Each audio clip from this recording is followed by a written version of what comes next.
this is going to be a drama over the next week.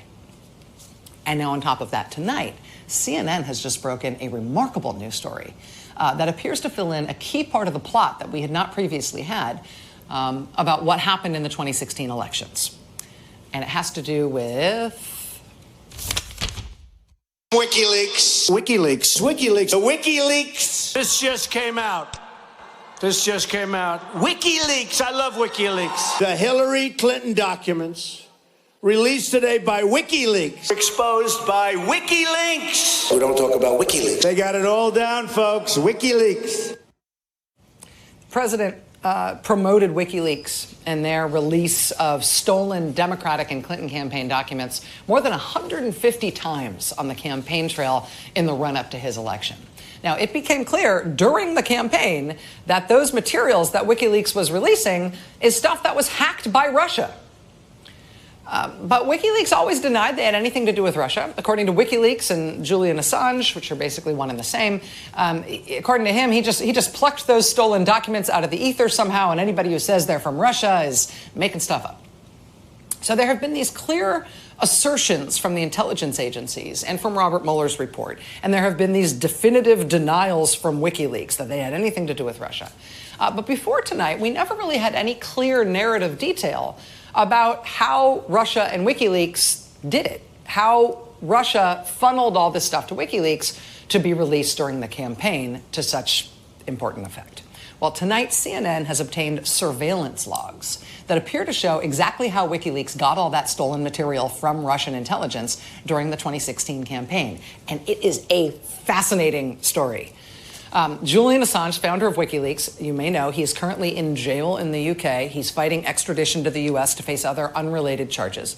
But starting in 2012 and right through the 2016 campaign, Julian Assange was holed up inside Ecuador's embassy in London, where he was trying to evade other various criminal charges and extradition claims. According to CNN's reporting tonight, the government of Ecuador was happy enough, sort of, to keep hosting him in that embassy as the years dragged on while he was staying there. But they did hire 3 separate security firms to do intensive surveillance on their own embassy while he was there. And it is the logs from one of those security firms that they've just published tonight, which appear to show how Russia did it, how they transferred to WikiLeaks those reams of stolen material that Trump celebrated, right? That WikiLeaks released during the campaign to try to cause maximum damage to Hillary Clinton and maximum benefit to Donald Trump. That's the stuff that Donald Trump spent every single day promoting during his campaign. And we had known that the intelligence community had said that WikiLeaks was operating as a cutout for Russian intelligence. We had never had any narrative before about how exactly they did it. We just had WikiLeaks denials. But now, look at the timeline here. June 14th.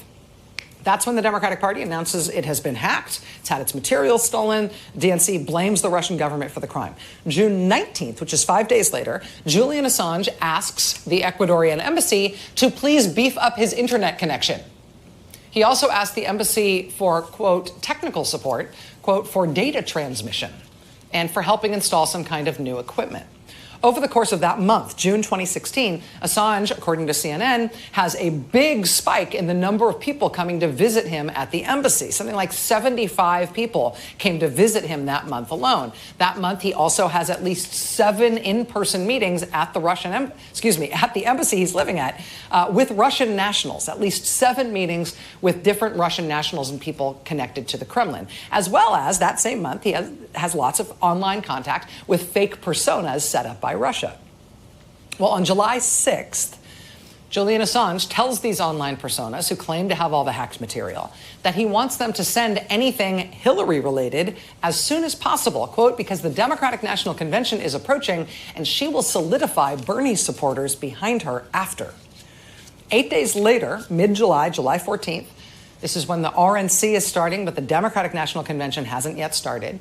On that day, July 14th, Julian Assange meets for more than 4 hours at the Ecuadorian embassy with 2 well-known high-end German hackers, one of whom is described in the Mueller report as someone who may have assisted with the transfer of the Russian stolen documents to WikiLeaks. So he meets for 4 hours with these high-end German hackers in person. That same day, the Russians send Assange encrypted files that are labeled Big Archive 4 days after that, July 18th, quote, an embassy security guard broke protocol by abandoning his post to receive a package outside the embassy from a man in disguise. The man covered his face with a mask and sunglasses. According to CNN tonight, quote, the security company saw this unfold on surveillance footage and recommended that the guard be replaced. But the Ecuadorian government kept him on the job. That same day, July 18th, 2016, WikiLeaks gets back in touch with the Russians and tells them, thanks, we got the files. Thank you very much. 4 days after that, July 22nd, WikiLeaks releases more than 20,000 internal files from the Democratic Party, which of course were timed and designed to cause maximum disruption to Clinton's nomination and maximum division between Clinton supporters and people who supported Bernie Sanders after the primary. They basically upended the whole Democratic National Convention with that first release in July. Skip ahead to September 15th, the Russians reach back out to Julian Assange and WikiLeaks to tell them, hey, we got more stuff. We got more material that might hurt Clinton. They tell Julian Assange, quote, you won't be disappointed, I promise. 4 days after that, the same high-end German hacker named in the Mueller report comes back to the embassy to once again meet with Julian Assange in person that day. The security firm says that they observed Julian Assange that day installing new computer cables in his room. That date, September 19th, is singled out in the Mueller report as the day the Russians sent Assange the emails that they had hacked from Clinton's campaign chairman, John Podesta. Within a couple of weeks, October 7th, Julian Assange / WikiLeaks start releasing the John Podesta emails. They start releasing them on the day of the Access Hollywood tape, which of course threatened to end the Trump campaign altogether. That's also the day the U.S. government publicly blamed Russia for the hack of the DNC and their messing with the election. Now, within a week of that, the U.S. government apparently told Ecuador, hey, whatever's going on with Julian Assange in your embassy, it's time to stop. In response, this is October 2016, right before the election. In response, Ecuador cuts off Assange's internet access at the embassy.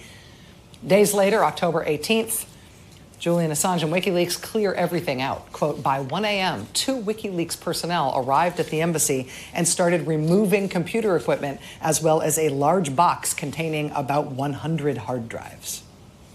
And we know this because CNN got their surveillance footage logs from one of the 3 security firms Ecuador hired to surveil its own embassy while Julian Assange was living there, apparently running this pro-Russia propaganda campaign to try to elect Trump and to try to submarine Hillary Clinton's chances.